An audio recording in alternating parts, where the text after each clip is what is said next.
The results of yesterday's by-elections are in. Kingswood and Wellingborough, both previous Conservative seats, have turned red in a historic loss for the Tories. Thanks so much for joining me this morning, Ben, especially you, because I know you've had, I think you've had all in all 4 hours sleep because you were watching the results come in. So thanks so much for pulling yourself together to join us.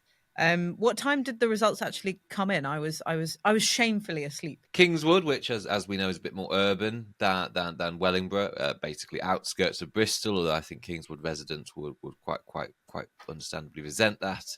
That came around about 2ish, I think 1ish, 2ish, if I remember right. It was a pretty quick count there. But Wellingborough, meanwhile, took its time. Got about as 3:30, getting closer to 4 a.m. and there was a complete hash at the end.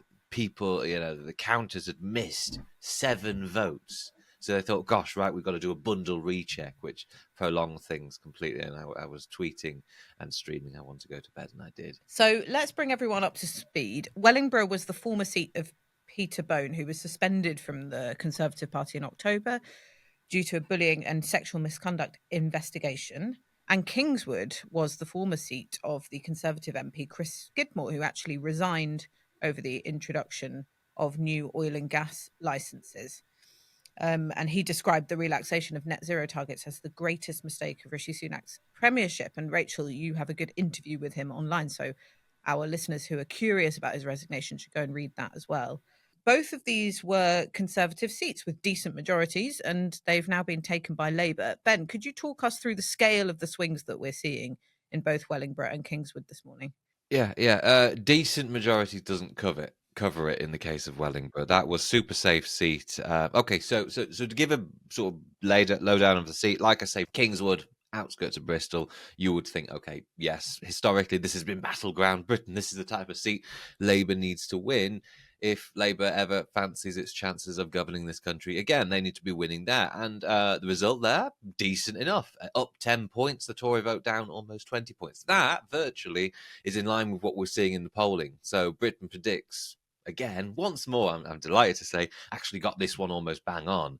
So what did they come up? Up 10, Tories down 19, 20, and Reform up around 10 points as well. Okay, so in line with the polling, 400 plus Labour seats, if that was repeated nationally. That's what the polling is implying. Very comfortable Labour landslide on its way in Kingswood.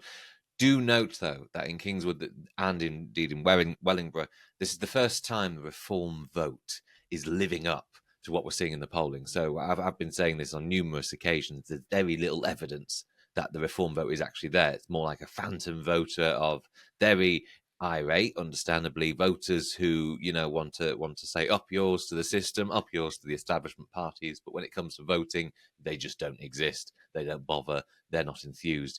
For the first time, we're now seeing otherwise, and that suggests twofold. One, it's a vote that maybe the Conservatives could squeeze a little bit at the next election. Research shows as many as, well, between 1 in 10 and 1 in 3 of Reform voters can go back to the Tories or go over to the Tories. The rest of them, though, it's more likely than not they won't. And that does mean, yes, something for the Tories to squeeze, but also extra trouble for the Tory party when the general election comes.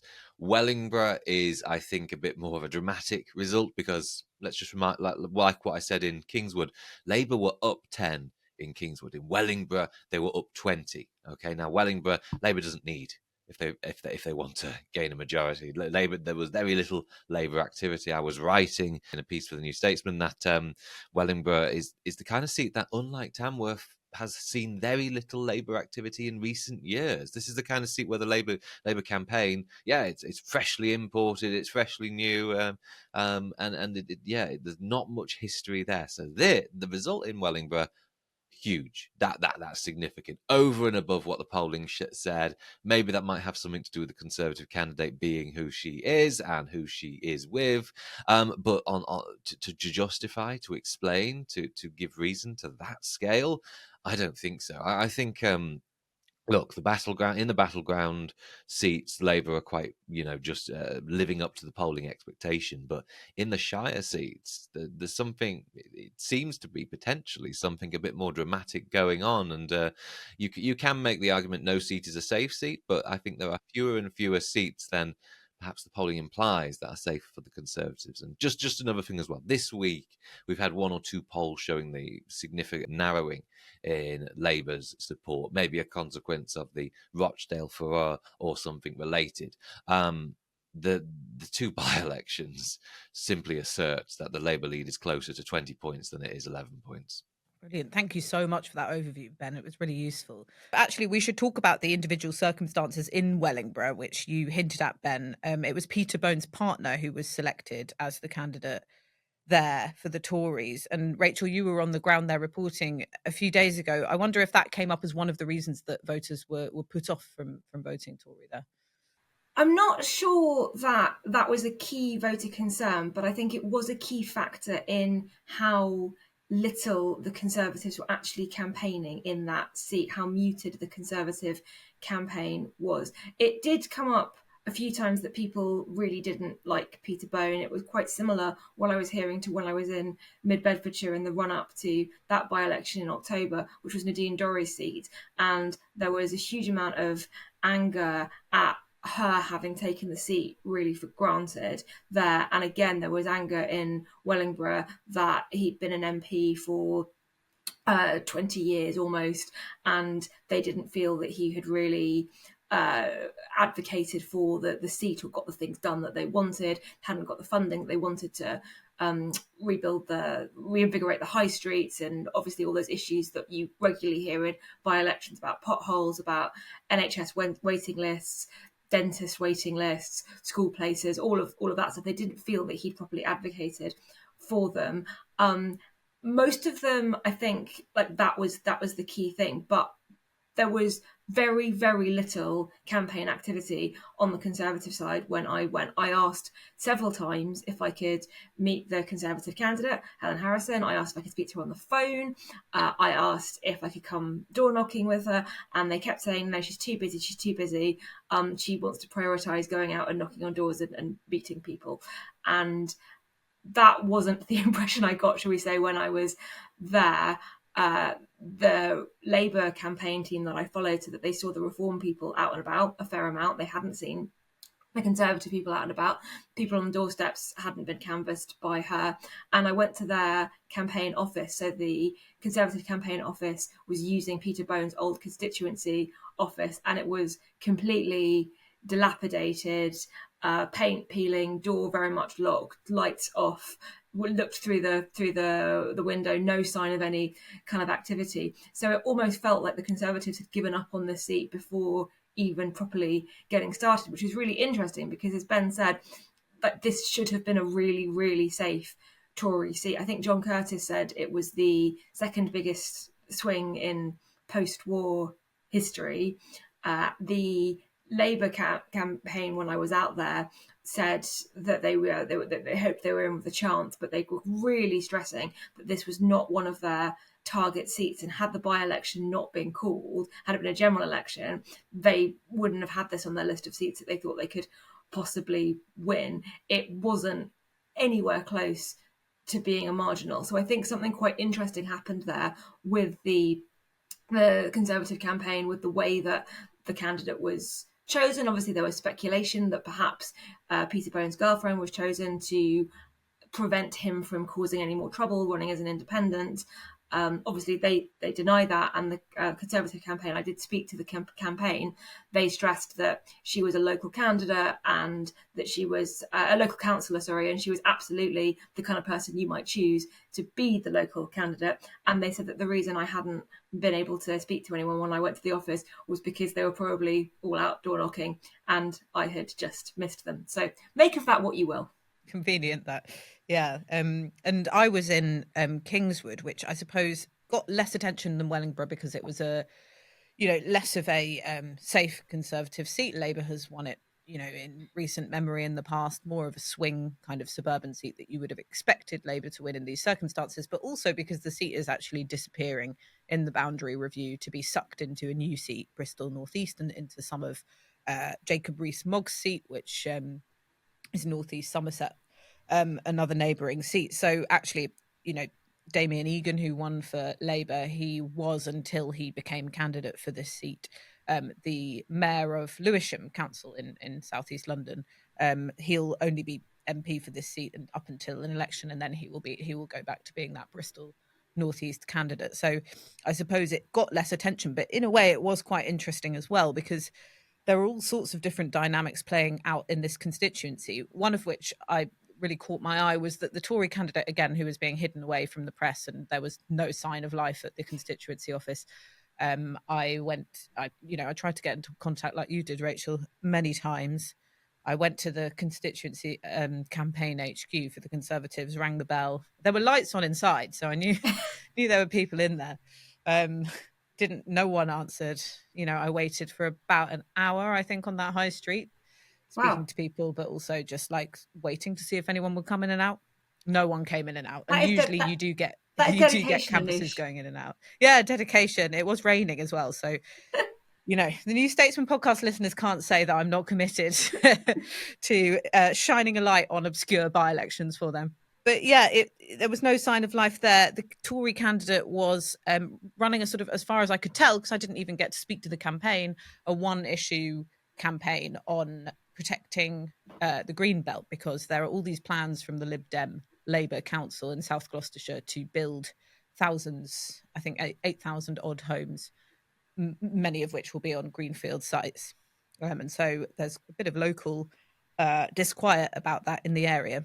What was interesting is that Labour's got quite a firm stance on house building. Keir Starmer said he'd ignore local opposition to house building.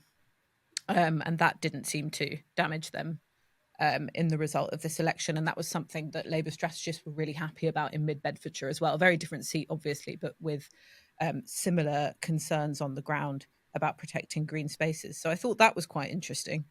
And of course, as Ben said, this was one of the seats that Labour needs to win. I think it was put to me by Chris Bryant, who was the MP, who was the campaign lead for Labour there.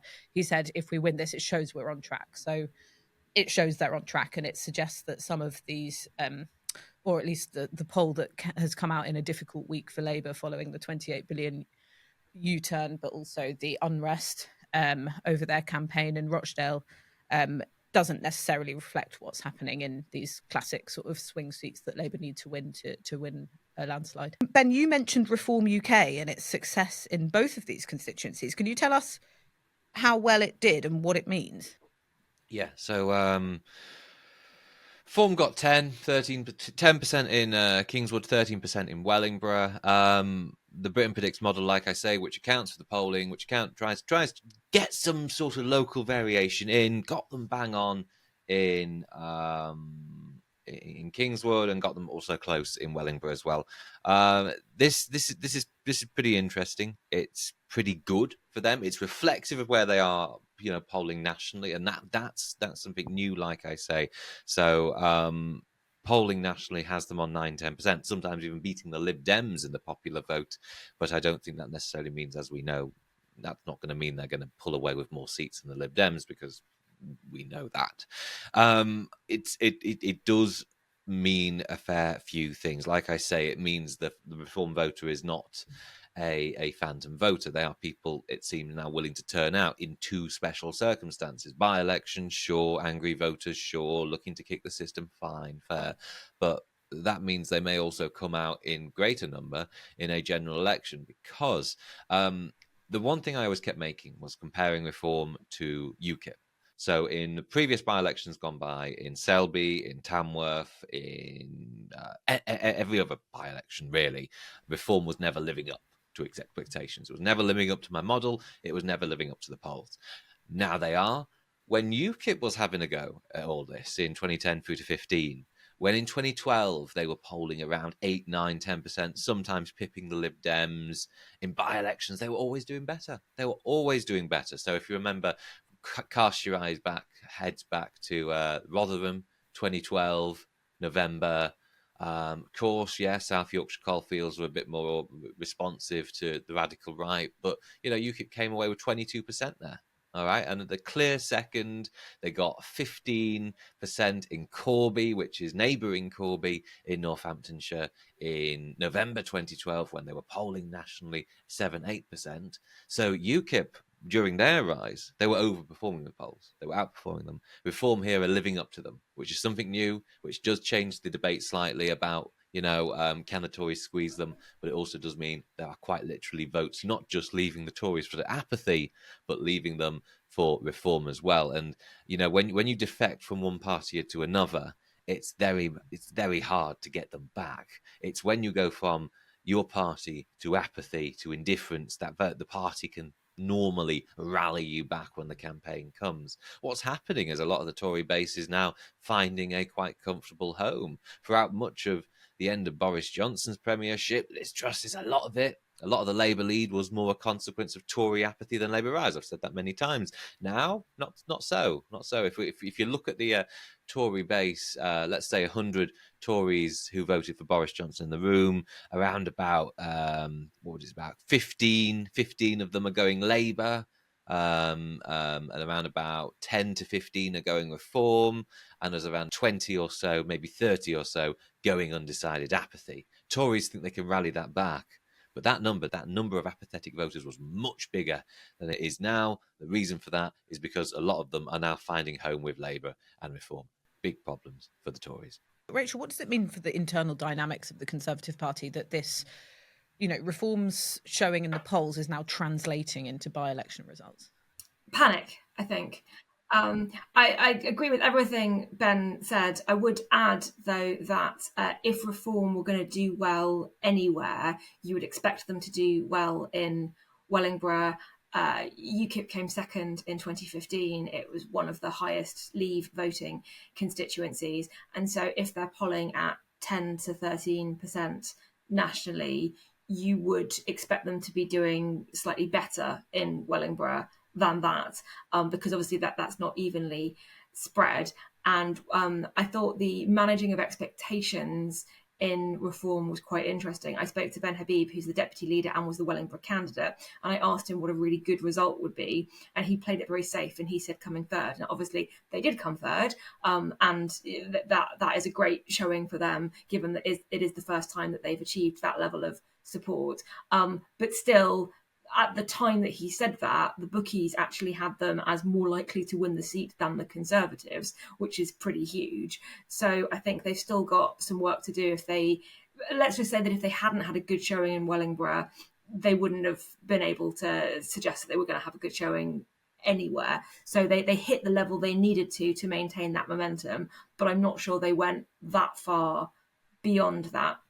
I think the point about Conservative voters not just staying home, obviously lots of them did stay home. The turnout for both of these was very low, but not just staying home, but directly switching to either Reform or Labour is really interesting and should have the Conservatives worried. One of the things that the Labour campaign in Mid-Bedfordshire said to me is they were hoping that the Mid-Bedfordshire result would demonstrate that Labour can actually win votes directly from Conservatives without them having to go through a kind of protest party first. They can get Tory to Labour switches, and that was really evident. And one of the things that I found really striking, speaking to Jen Kitchen, the Labour candidate, now going to be the Labour MP for Wellingborough, is in 2019 she was the Labour candidate for the seat next door, South Northampton, Andrew Leadsam's old seat, and she just talked about the difference campaigning in 2019 to campaigning now.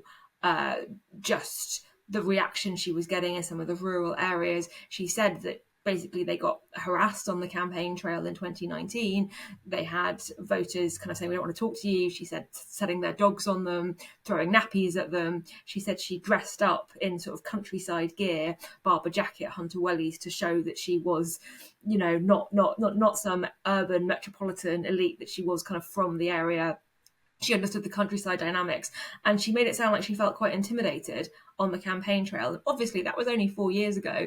The difference in reception she was getting, and that really should worry the Conservatives, because that kind of tells you that the vibe, the momentum has completely shifted, and the idea that there are some parts of the country that simply will not countenance Labour just isn't the case. Even in places that were considered very safe, even in places that had a very, very strong Conservative vote, people are still willing to hear Labour out, and that's really worrying. It's also worrying for the right wing, I guess, of the Conservative Party that has been pitching this message very, very strongly that all the Conservatives need to do is to veer right, go harder, take a tougher line on immigration, take a tougher line on Brexit, be more anti-woke, basically be more like Reform, and then they can just win back all the Reform voters. Obviously, there was that poll in the Telegraph that suggested that was framed in such a way as to suggest that that would be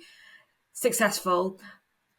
The Reform vote in both constituencies is only it's about the same as the Labour majority, and we have seen polling of Reform voters that show that they're not straight Tory switchers. They're not the kind of voters that if the Reform Party wasn't there would just go, oh, okay, I'll go back to the Tories. A lot of them would vote Labour. A lot of them just wouldn't vote. So the Reform lead is kind of not big enough that you can just add it to the Conservative vote and go, oh, they would have won that seat. So it's really difficult because the Conservatives are being squeezed. Some of their voters are going to Reform and they do want a tougher line on immigration and Brexit, but some of them are going straight to Labour, and some of the ones who are going to Reform don't want to come back anyway. So there isn't a clear tactic that would enable them to win those voters back. Yes, and some of them will be those who might have registered a protest vote via a different party, say like the Lib Dems.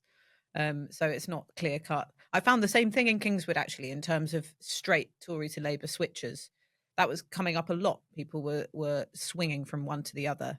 And what I heard was fairly similar. I don't think they'd had as torrid an experience as the Labour candidate had that you described, but they were saying, people are now saying, I used to vote Tory, I'm going to vote Labour this time, and I'll tell you why. Whereas they didn't used to get that, and I want to, keep you on the doorstep and have a long conversation with you about why I want to switch. But again, the main things that were coming up, admittedly, from people who have been campaigning on the doorstep for Labour, they did tell me it is mainly disillusion with the Conservative government still. Partygate being a classic thing that still comes up. It's a very emotional and personal thing for people, which is how one of the campaigners put it to me. And I think we sort of underestimate that kind of in the Westminster bubble, don't we? We think that it was a story from a couple of years ago. It's not. It's still very much on voters' minds. But also all the public realm stuff that we've been talking about, the state of the high street. There were weeds growing on the clock tower on the high street where I visited in Kingswood. Shut up shops. These things people notice. Fly tipping, dog poo, all of those classic signs of sort of neighbourhood decline. But then also in Kingswood, in the wider Bristol area, apparently there's no NHS dentist places. And this was where that picture, that slightly dystopian picture of the queue that formed outside a new dental surgery that opened up at the beginning of February was taken, where police had to go and manage the queue. That's how desperate people were to try and get an appointment. So that came up a lot as well. So, it's a bit of disillusionment with the Tories, but also a sort of state of the nation kind of feeling of decline as well that was coming up there. And Ben, we mentioned it earlier in the conversation, but this has actually been quite a bad week for Labour in terms of what's going on the ground in the Rochdale by-election, where they've had to disown their candidate and also another candidate close by because of remarks that they've been making that, one of them was reflecting anti-Semitic conspiracy theories. One of them was talking about Israel. And it's sort of brought up all of these divisions within the party over anti-Semitism again.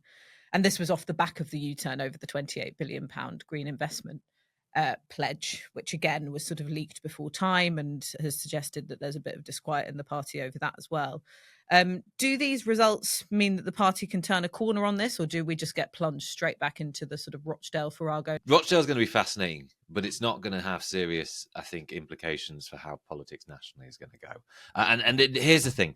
I wonder if it's, a little bit concocted by us. Thing you need to bear in mind, when it comes to Israel and Palestine, Britons are, by and large, they don't they have condemnation for both sides. It's actually quite a reasonable position to take, but they don't really want to be as involved with it as perhaps others activists online do. A lot of them, unlike the war in Ukraine or other conflicts, Iraq even, Britons don't want to take sides or positions. It's not an issue that factors high in the mind of the media in Britain. So I think when media coverage focuses on it and a furore surrounding it in the Labour Party, I think Britons by and large are quite switching off. I don't think it's been noticed much either. I can't remember which pollster did a which stories have you noticed this week, but I don't think it factored highly. I actually think Labour's 28 billion factored higher than that, and on that in a moment.